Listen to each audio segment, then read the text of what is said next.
Greetings and welcome back to Room 303 and our chats with Emily as we are calling our readings through the poetry of Emily Dickinson contained in the Johnson edition. We turn now to poem 576. I prayed at first a little girl, and immediately we find ourselves back to thoughts on prayer for Emily and its effectiveness, the question of theodicy, and why must there be pain and suffering in the world. We find ourselves back to poems 376. Do you remember this one? Of course I prayed, and did God care? He cared as much as on the air a bird had stamped her foot, and cried, give me my reason life I had not had but for yourself. 'Twere better charity to leave me in the Adam's tomb, merry and naught and gay and numb, than this smart misery. And then you guys remember when we did 564, she said it this way: my period had come for prayer, no other art would do, my tactics missed a rudiment, Creator, was it you? God grows above, so those who pray horizons must ascend, and so I stepped upon the north to see this curious friend. His house was not, no sign had he, but chimney, nor by door could I infer his residence, vast prairies of air, unbroken by a settler, were all that I could see. Infinitude, hast thou no face that I might look on thee? The silence condescended, creation stopped for me, but awed beyond my errand, I worshipped, did not pray. Here she'll speak of praying, and more particularly of its effectiveness, and the fact that Emily's always struggling in her adult life with the religion of her youth life, and what she was taught, and the ways in which she transcends it, the way she transcends and includes it, and it's fascinating to study a poem like this to see that. Now, our assumptions are that you've been following our stuff at learnstrong.net, down that left-hand side, Chats with Emily, our playlist. I'm hopeful that you've worked through our set of introductory comments. I'm very hopeful that as well you've worked through our preceding 575 poems. We just finished with 575, Heaven Has Different Signs. Now, if you have done that reading, you know that what we're about to read here, while it will sound kind of like blasphemy of a type, we will have seen this already. I mean, we've shared two poems we've already studied on this topic. She says it this way: I prayed at first a little girl, because they told me to, but stopped when qualified to guess how prayer would feel to me. If I believe God looked around each time my childish eye fixed full and steady on his own in childish honesty, and told him what I'd like today, and parts of his far plan that baffled me, the mingled side of his divinity, and often since in danger, I count the force 'twould be to have a God so strong as that to hold my life for me, till I could take the balance that tips so frequent now.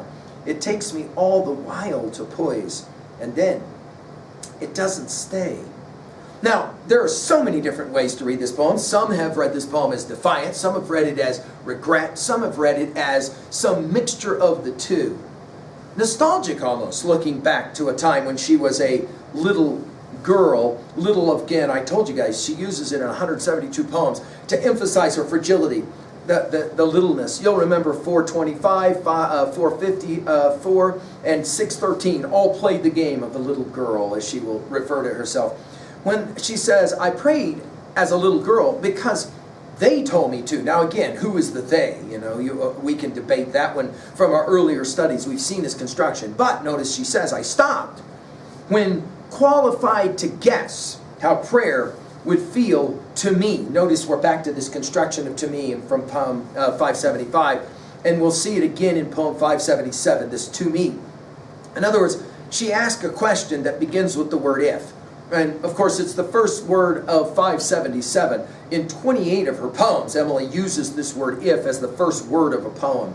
If I believe God looked around. Now again, we're going to use God here twice, okay? God in 127 of her poems is mentioned.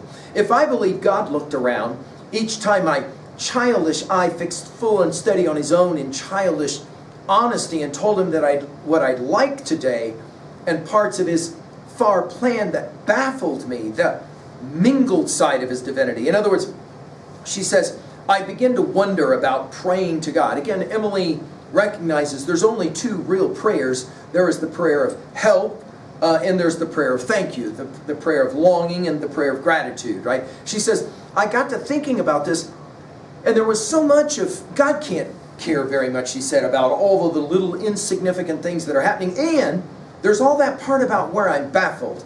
The mingled side. By the way, a marginal note says the underside.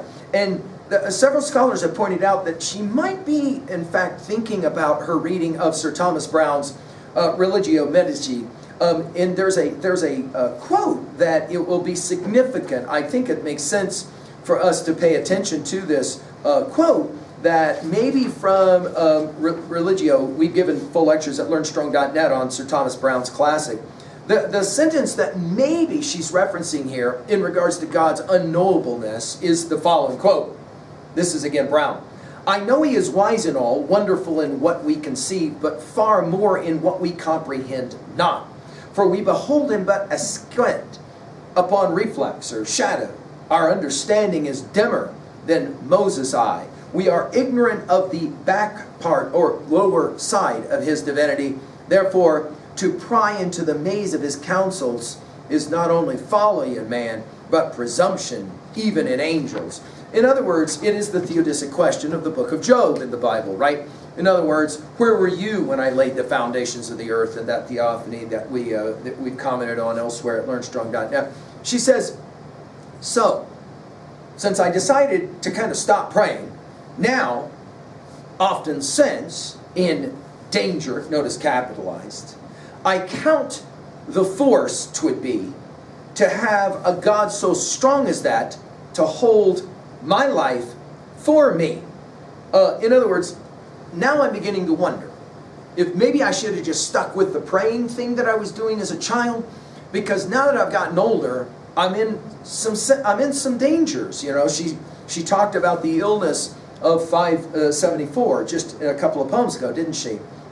She says, I wondered if maybe I should have been praying till I could take the balance. Can't help but think of Zeus's scales, of course, in Homer's Iliad 8 and 22. We've given full lectures of all the Iliad at learnstrong.net, but you'll remember that idea about the balance, right? Till I could take the balance that tips so frequent, now it takes me all the while to poise. We'll see poise in 948, by the way. And then it doesn't stay. In other words, there's a certain kind of complication of her life. It's not as balanced. She's wondering if maybe praying instead of not praying would have been more beneficial. When we get to 1751, we'll come back to this poem. There comes an hour when begging stops, when the long interceding lips perceive their prayer is vain. Thou shalt not is a kinder sword than from a disappointing God. Disciple, call again. And of course that disciple call again is in quotation marks, right? All right, what are we going to say about this poem at 2A in Messages? I think her argument is that sometimes faith is very hard. That as a child, it can be much easier, but as we get older, we begin to kind of grapple with the idea of faith. At 2B, the tone of self-doubt, I think, is remarkable here. It does seem to be kind of obvious that she's asking, should I have kept praying? Maybe that would have helped me out a bit. At 3A, well, we mentioned Sir Thomas Browne's Medici and that quote that I think Wisher, the great scholar of Emily, thinks maybe she read that quote and that's the game that she's playing. Finally, at 3B, what do you think about prayer? And how has your religious life, if you have one, changed or altered from your childhood now? Thank you.